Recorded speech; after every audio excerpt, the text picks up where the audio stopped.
In February of this year, I had no idea what wholesaling real estate was. Fast forward to 6 months later, I am now a full-time wholesaler. So in this video, I am breaking down my first deal that got me started into wholesaling, but I have to start by saying these 3 things. Number 1, when I started wholesaling real estate, I thought it was a scam. Number 2, the amount of money people were claiming to be making wholesaling real estate was money that I had never seen before and honestly was life-changing sums of money. And number 3, and most importantly, I had no idea what I was doing. Let's jump in, check it out.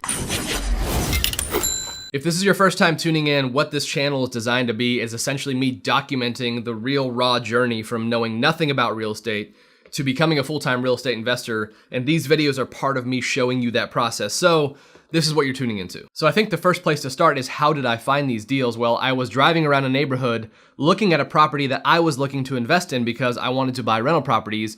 And while I was in that neighborhood, I saw a ton of distressed properties. Like, everything in this neighborhood looked like it needed work, and it was definitely a rental. And at this point, I knew a tiny bit about wholesaling, enough to know that I could collect these addresses and try and somehow contact these people to see if they wanted to sell. So as you can see, I literally was just writing them down in my notes with the intent to bring it back home and somehow figure out a way to call these people. So the next step obviously now is I need to put them in a skip tracer. I needed to skip trace, AKA get these people's phone numbers so I could call them and ask them if they had any interest in selling their property. And if you remember, at this point, I'm skeptical and I don't want to spend a lot of money. I don't have a lot of money to spend to find these deals. So I go to batchskiptracing.com, which is basically you pay as you go. It's like 15 cents a lead. And I ran all these addresses. And then because I didn't actually know what to say if I got a seller on the phone, I just started manually texting every single one of these people from the phone numbers that I skip traced. Now from this list, I actually didn't get any deals, but what I recognized was when I was texting people from the skip tracing that I did, they were actually texting back, and some of them had some sort of interest. This is what propelled me to go out and find more addresses and text more people. So that's what I did. That next week I went out for maybe an hour a day and collected, I think, maybe 150 or 200 addresses and literally started manually texting every single one of those people. Lo and behold, one of these guys finally texted back and said, yes, I am looking to sell 3 properties, and they were literally within a mile of each other.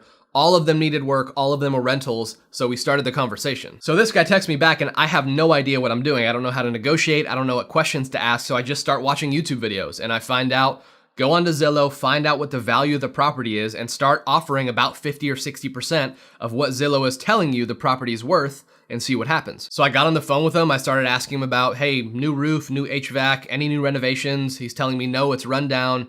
Bottom line, I make him an offer around 50% and he says, no, that's way too low. But we keep going back and forth, we keep talking, we keep texting. Finally, he texts me back, or calls me back rather, and says, hey, tell you what, I'll go ahead and take your offer. I offered him $175,000 for all 3 of these properties.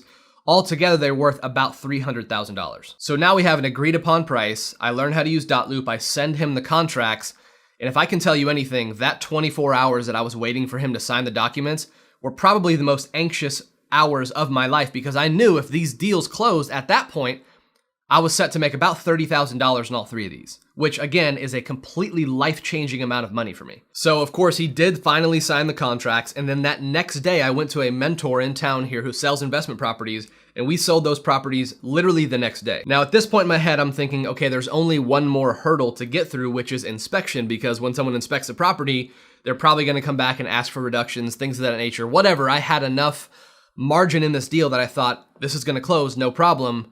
Well, of course, drama has to come into play. After the inspection had already been done, the reductions had been asked. I think I was walking away with like 27. It was a very minor reduction.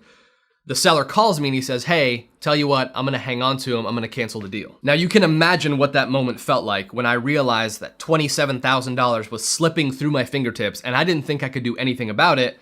So I started doing my research, started asking for help. So for the next week, the seller and I are going back and forth. He's threatening legal action, I'm threatening legal action, I'm threatening to cloud the title. Again, I have no idea what I'm doing, but in my mind, I cannot let this deal fall through.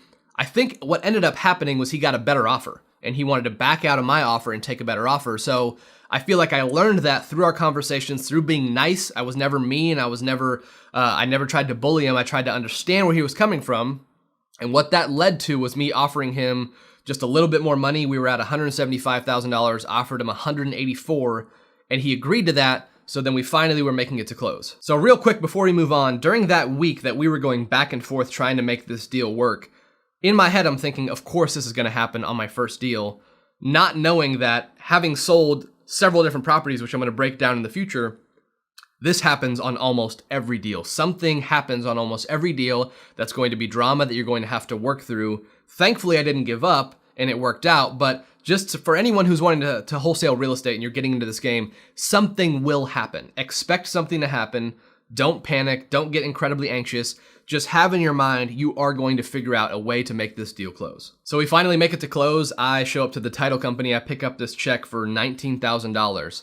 And I'm sitting in my car thinking to myself, did this just really happen? I thought this was a scam. I didn't know what I was doing, but we figured it out. We made it happen with the help of some mentorship that I desperately needed. Long story short, this is the journey that got me into wholesaling real estate.